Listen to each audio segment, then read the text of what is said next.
The sin no one talks about, breaking the fourth commandment, the forgotten sin. That no one wants to acknowledge sin is preached in nearly every church. Adultery, sin; lying, sin; stealing, sin. But there's one sin that no one talks about, a sin that's been ignored, brushed aside, and even justified from the pulpit: breaking the fourth commandment. Millions of Christians claim to follow God's law, yet they ignore the one commandment that God told us to remember. Are you breaking the fourth commandment without realizing it? And if so, will you continue in sin, or will you repent? Step 1. The fourth commandment, God's holy law. God personally wrote the 10 Commandments with his own finger. But notice what he says about the fourth commandment.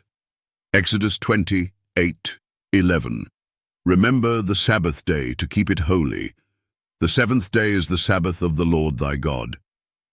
This is the only commandment that begins with remember. Why? Because God knew people would forget. Isaiah 58:13. If thou turn away thy foot from the Sabbath, from doing thy pleasure on my holy day. God does not call it Israel's holy day, he calls it his holy day. Ezekiel 20:12. Moreover also I gave them my Sabbaths, to be a sign between me and them, that they might know that I am the Lord that sanctify them. The Sabbath is a sign of God's authority.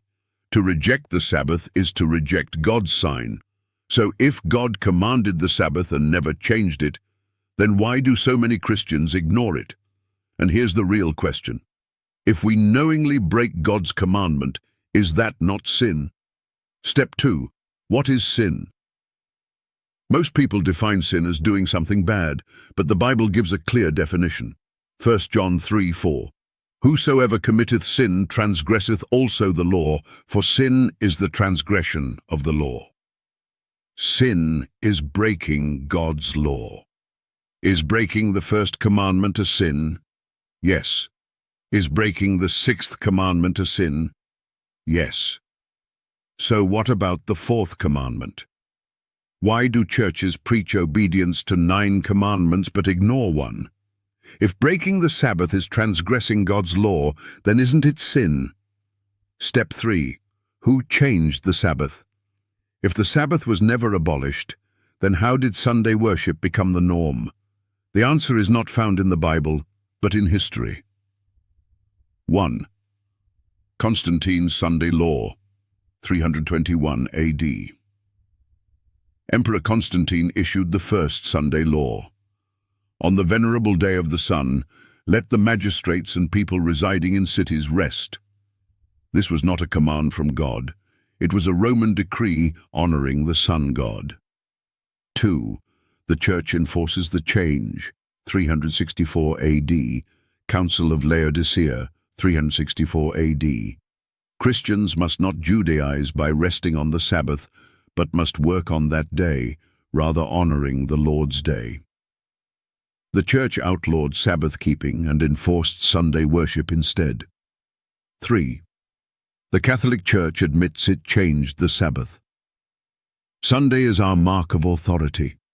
The Church is above the Bible, and this transference of Sabbath observance is proof of that fact. Catholic Record, September 1, 1923. Of course, the Catholic Church claims that the change from Sabbath to Sunday was her act, and the act is a mark of her ecclesiastical power. Letter from Cardinal Gibbons. If the Church admits to changing the Sabbath, then why are pastors not preaching this truth? Are they afraid of losing members? Are they afraid of going against tradition? But here's the real question. Are they afraid of obeying God? Step 4. The challenge to skeptics and non-believers. If Sunday is the new Sabbath, then prove it. Find one Bible verse where God changes the Sabbath to Sunday. Find one Bible verse where Jesus commands Sunday worship. Find one Bible verse where the apostles teach Sunday as the new Sabbath. You won't find it. The Bible is clear. The Sabbath is God's holy day. Breaking it is sin. Man changed it, not God. So now the question is, will you repent, or will you continue breaking God's law?